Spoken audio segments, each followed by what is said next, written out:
নমস্কার, আমি তস্মিনা। নমস্কার, আমি ইন্দ্রাণী। শুরু করছি বিয়ন্ড পলিটিক্স। রাজনীতির মোড় ঘোরে, মোদির সব হাঁপড়ে।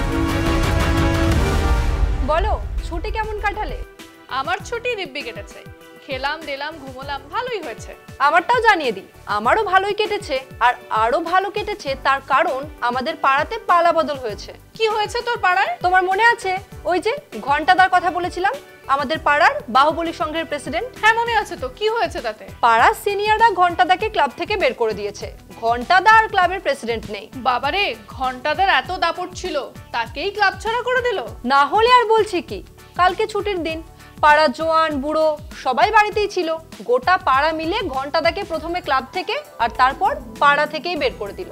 যেমন কুকুর তেমন মুগুর, কথাতেই আছে। তবে তোর ঘন্টাদার মতো না হলেও প্রায় এরকম অবস্থা কিন্তু দুজনেরও আছে। কার গো? কোন দুজনের কথা বলছো? সে কথায় আসছি পরে। আগে বল, রাহুল গান্ধী বিহারে ভোটার অধিকার যাত্রা করছে, জানিস নিশ্চয়ই? হ্যাঁ, জানি তো। প্রচুর জনসমর্থনও পেয়েছেন রাহুল গান্ধী। রাহুলের ভোটার অধিকার যাত্রা শেষ হতে চলেছে। বিহার জুড়ে ব্যাপক সাড়া ফেলেছেন রাহুল, আর প্রচুর প্রশ্ন তুলে দিয়েছেন। তাই নাকি? কি কি প্রশ্ন তুলেছেন রাহুল গান্ধী? বুথে বুথে নাম জালিয়াতি, কমিশনের পক্ষপাত, এরকম এক গাদা অভিযোগ। তুমি আমাকে একটু বুঝিয়ে বলো তো। তুই এই খবরটা দেখ, নিজেই সবটা বুঝে যাবি। বিহারে ভোটার তালিকা নিয়ে তীব্র রাজনৈতিক বিতর্ক তৈরি হয়েছে। কংগ্রেস দাবি করেছে বিশেষ নিবিড় সংশোধন প্রক্রিয়ায় তারা প্রায় 89 লাখ অসঙ্গতি খুঁজে পেয়েছে। কংগ্রেসের মিডিয়া সেলের চেয়ারম্যান পবন খেরা বলেন, মৃত ভোটারদের নামও তালিকায় রাখা হয়েছে এবং মহিলাদের নাম বেশি করে বাদ দেওয়া হয়েছে। তিনি অভিযোগ করেন, নির্বাচন কমিশন চাপের মুখে একসঙ্গে অভিযোগ গ্রহণ করছে না এবং প্রতিটি ভোটারের জন্য তারা আলাদা ফর্ম চাইছে। ইসি সঙ্গে সঙ্গে কংগ্রেসের দাবি খারিজ করে জানায় তারা মাত্র 128টি অভিযোগ পেয়েছে, যার মধ্যে 118টি এসেছে সিপিআইএমএল এবং 10টি আরজেডির থেকে। ইসির বক্তব্য, কংগ্রেসের কোনো বুথ লেভেল এজেন্ট এখনো নির্দিষ্ট ফর্মে অভিযোগ জমা দেয়নি। বিহারের প্রধান নির্বাচন আধিকারিক বিনোদ সিং গুঞ্জিওয়ালও অভিযোগ উড়িয়ে দেন। তিনি জানান, নিয়ম মেনে নির্দিষ্ট ফরম্যাটে অভিযোগ জমা দিতে হবে। সুপ্রিম কোর্টের নির্দেশ অনুযায়ী সব অভিযোগ সংশ্লিষ্ট ইআরওকে পাঠানো হবে। ইসি জানায়, ভোটের নাম মুছে ফেলার 4টি কারণ রয়েছে। মাইগ্রেশন 25 লাখ, মৃত্যু 22 লাখ, ঠিকানায় অনুপস্থিত 9.7 লাখ, একাধিক বুথে নাম থাকা 7 লাখ। কিন্তু কংগ্রেস দাবি করছে এগুলির মধ্যে সন্দেহজনক ধারা রয়েছে, বিশেষ করে মহিলাদের নাম মুছে দেওয়ার ঘটনায়। এই প্রেক্ষাপটে কংগ্রেস ভোটার অধিকার যাত্রা শুরু করে 17 আগস্ট রোহতাস থেকে। যাত্রায় অংশ নেন রাহুল গান্ধী, তেজস্বী যাদব সহ বিরোধী জোট ইন্ডিয়া ব্লকের বহু নেতা। যাত্রা 25টি জেলা ঘুরে 1300 কিলোমিটার অতিক্রম করে 110টি বিধানসভা কেন্দ্র ছুঁয়েছে। সোমবার পাটনায় গান্ধী ময়দান থেকে ইনকাম ট্যাক্স মোড় পর্যন্ত পদযাত্রার মাধ্যমে যাত্রা শেষ হয়।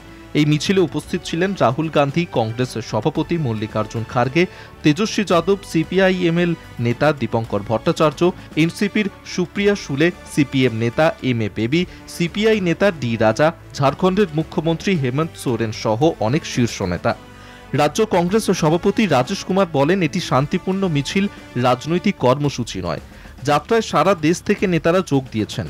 তামিলনাড়ুর মুখ্যমন্ত্রী এম.কে. স্ট্যালিন, তেলেঙ্গানার মুখ্যমন্ত্রী এ রেবন্ত রেড্ডি, সমাজবাদী পার্টির অখিলেশ যাদব, কর্ণাটক ও হিমাচল প্রদেশের মুখ্যমন্ত্রী প্রিয়াঙ্কা গান্ধী সহ অনেকে। কংগ্রেসের দাবি, এই ঐক্য বিজেপি ও ইসির ভোট চুরির বিরুদ্ধে সংগ্রামকে শক্তি দিয়েছে। তবে এখনো বড় প্রশ্ন রয়ে গেছে আসন ভাগাভাগি নিয়ে। গতবার আরজেডি 144 আসনে লড়াই করে 75টিতে জিতেছিল। এবার তারা 135 থেকে 140 আসনে মানতে পারে, আর কংগ্রেস চাইছে 50 থেকে 60 আসন। এটা তো বুঝলাম, কিন্তু কাদের অবস্থা ঘন্টাদার মতো হয়েছে সেটা তো বুঝলাম না। সেটাও বুঝে যাবি। তার আগে আমার একটা প্রশ্নের উত্তর দে। কি প্রশ্ন? করে ফেলো। 2014-র আগে ভারতে কোন সরকার ছিল? ইউপিএ সরকার। জানি তো। গুড। স্বাধীনতার পর ভারতে কোন সরকার ছিল? সরকার ছিল কংগ্রেসের। তবে এসব প্রশ্ন আমাকে করছো কেন? আমি তো জানি। এখন পশ্চিমবঙ্গে কোন সরকার আছে? আগে কোন সরকার ছিল? এখন তৃণমূল সরকার, এর আগে বামফ্রন্ট সরকার ছিল। আমি তো এটুকু জানি, তুমি আমাকে এসব প্রশ্ন করছো কেন? সবই জানিস। এবার লাস্ট প্রশ্ন, এখন ভারতে কোন সরকার রয়েছে? মোদি সরকার।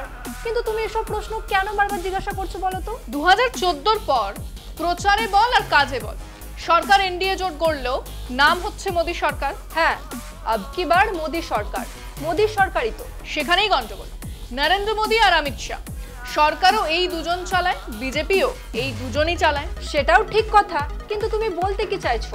সরকার থেকে দল মোদি শাহী শেষ কথা বলে, তাদের বিরুদ্ধে কথা বললেই জবাই, সে ভারতের উপরাষ্ট্রপতি হোক আর জম্মু কাশ্মীরের গভর্নর। হ্যাঁ, মোদির বিরুদ্ধে কথা বলার পরই তো এরা সব হারিয়েছিল। হ্যাঁ, এবার এই ছবিটাই পাল্টাচ্ছে, মোদি শাহের দাপট কমছে। তুই খবরটা দেখ। মোদি শাহ সরকারের ব্যর্থতা এখন স্পষ্ট হয়ে উঠছে। একসময় যে শক্তিশালী প্রভাব তারা গোটা দেশে বিস্তার করেছিল তা আজ ভাঙনের মুখে। অর্থনীতি থেকে শুরু করে কূটনীতি, প্রায় সব ক্ষেত্রেই প্রশ্ন উঠছে। 2014 সালে মোদি ক্ষমতায় আসার সময় মানুষ আশার আলো দেখেছিল, কিন্তু বাস্তবে কর্মসংস্থান কমেছে, মূল্য বৃদ্ধি বেড়েছে। সাধারণ মানুষ চাপের মধ্যে থাকলেও বড় শিল্পপতি ও ধনীদের জন্য নীতিগত সুবিধা দেওয়া হয়েছে। কৃষকদের আয় দ্বিগুণ করার প্রতিশ্রুতি কোথাও পূরণ হয়নি। ধর্ম ও জাতির বিভাজন বাড়ানো হয়েছে। সহিংসতা ও ঘৃণা রাজনীতির অংশ হয়ে গেছে। এর ফলে সমাজে অশান্তি ও নিরাপত্তাহীনতা বেড়েছে। প্রতিবেশী দেশগুলির সঙ্গে সম্পর্ক খারাপ হয়েছে। আমেরিকার সঙ্গে ঘনিষ্ঠতা দেখাতে গিয়ে চীনের সঙ্গে সংঘাতে জড়াতে হয়েছে। গালওয়ানের ক্ষত এখনো সারেনি। মার্কিন প্রেসিডেন্ট ট্রাম্পের সঙ্গে মেক ইন্ডিয়া গ্রেট এগেন প্রচার আসলে ব্যর্থ হয়েছে, বরং কূটনৈতিক দূরত্ব বেড়েছে। শুল্ক চাপ আর বিদেশি নীতির ব্যর্থতায় মোদি সরকারের কূটনীতি এখন দোলাচলে পড়েছে। প্রথম দিকে মোদি শাহ জুটি শুধু সরকার নয়, বিজেপি এবং এমনকি আরএসএস এর ওপর প্রভাব বিস্তার করতে শুরু করেছিল, কিন্তু সাম্প্রতিক সময়ে সেই দাপট কমেছে। 2024-এর লোকসভা নির্বাচনে বিজেপির আসন কমে যাওয়া বড় ধাক্কা। উত্তরপ্রদেশে ভরাডুবি এবং বারাণসীতে মোদির অল্প ব্যবধানের জয় তাদের শক্তি কমার প্রমাণ। আরএসএস এর ভূমিকা এখানেও গুরুত্বপূর্ণ। একসময় মোদি শাহের পক্ষে মাঠে থাকা স্বেচ্ছাসেবকরা এখন নিরপেক্ষ হয়ে পড়েছে, ফলে দলে নেতৃত্ব নিয়ে প্রশ্ন উঠছে।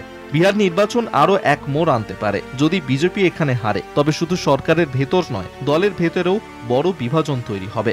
বিজেপির পরবর্তী সভাপতি নির্বাচনে মোদি শাহের প্রভাব সীমিত হয়ে যাবে এবং আরএসএস আবার দৃঢ়ভাবে নিয়ন্ত্রণ নিতে চাইবে।